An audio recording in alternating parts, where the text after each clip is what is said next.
There are two rival views out in the culture when it comes to the human person.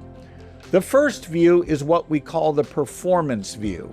The performance view says this: you're not intrinsically valuable. Actually, you're only functionally valuable. What gives you value and a right to life is not possessing a particular nature, in this case, a human nature that bears the image of God. Rather, what makes you valuable is your immediately exercisable traits, like self-awareness, the ability to feel pain, the ability to value your existence over time, the ability to recognize that you want and value your life. I mean, it's always some cognitive trait that gets selected for this, but that's the performance view.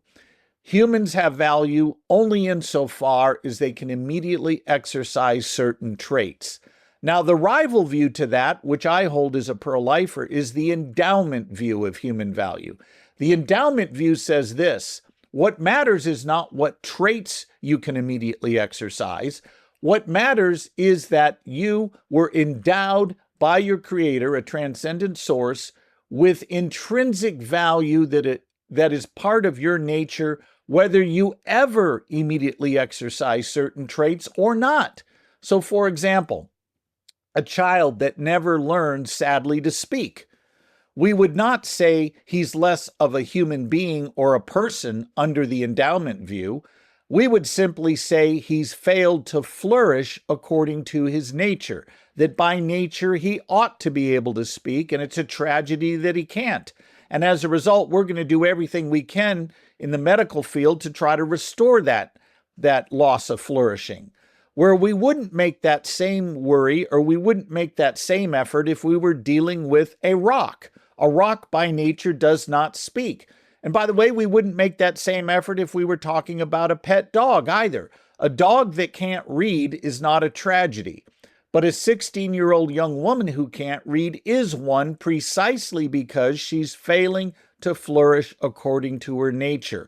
So on the endowment view of human value, we align very nicely with the substance view of human persons that says we have an inner nature that grounds our identity through time and change, and what really matters is not our immediately exercisable traits, but do we have a particular nature? That's what grounds our identity. And if the unborn has a human nature like you and me, and of course we believe it does, then he has value and a right to life just like we do, because the being that he is at the embryonic stage is identical to the being he will be when he grows up. Not identical in function or form, will look different, but in terms of having the same human nature throughout whatever physical changes happen.